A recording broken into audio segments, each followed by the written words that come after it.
And tonight we are hearing from the new CEO of the Greater Coachella Valley Chamber of Commerce, who says there's still a lot of uncertainty for many businesses. News Channel 3's Peter Daut spoke with them on the continued challenges from the pandemic. Emily, first off, tell us a little bit about yourself and your new role. Oh, thank you so much, Peter. So for anyone who hasn't met me formally or seen my face, my name is Emily Falappin. I am the new president and CEO for the Greater Coachella Valley Chamber of Commerce. I've been here now officially for about 1 month, and I am loving my time here in the organization, but even more so just my time out in the community. Before being here at GCVCC, I was over the hill in Temecula Valley. I spent a large part of my life raising my daughter out in the Temecula Valley and building multiple businesses out that way. And maybe about 2 years ago now, I was hired on to be the president and CEO for the Temecula Valley Chamber of Commerce. So that's where my journey with the world of chamber leadership began, and it's led me here. So I'm quite excited to be here. Fantastic. And your timing is interesting, obviously. What is going on right now with the business climate in general and specifically here in our valley? So obviously when COVID hit in 2020, everything kind of froze. And then we went into shutdown mode and we were there far too long. And then towards the beginning of 2021, we saw some of those restrictions lift and we're engaging in business again.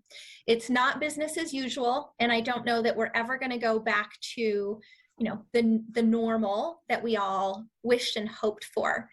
And what I see is an opportunity before all of us as entrepreneurs and as consumers to make more educated decisions about how to optimize and capitalize off of all the new resources and information we have. And I think you're seeing a lot of business owners who've become very savvy. They've learned to adapt really well. They've done things that they never thought were possible. In many cases, they're seeing record business now that they're able to reopen. Look at like your tourism markets, look at your small restaurants who've been able to adapt to takeout and to-go orders. And professional services have been extremely busy through this past year. And our events and entertainment businesses are just starting to come back, but we're seeing a lot of uncertainty there because COVID is obviously still a thing. We've got concerns about the Delta variant and all of that good stuff. So there's still uncertainty in a handful of industries. I think in general, as we head to fall, many people are still concerned about what that means for their business. And I think it's wise to have that mindset and to be prepared. But I think that as a community, we're much more educated and equipped with resources to kind of navigate ourselves through. I think that we don't need to be back in shutdown mode. I don't foresee that happening. I know you talk to a lot of business owners, obviously. What are some of the biggest challenges and concerns you're hearing from them right now? And also, what are some of the resources available to business owners? Thank you for asking. So the number one challenge that we're hearing across the board is workforce. If you are an employer, it is really difficult to find an employee these days.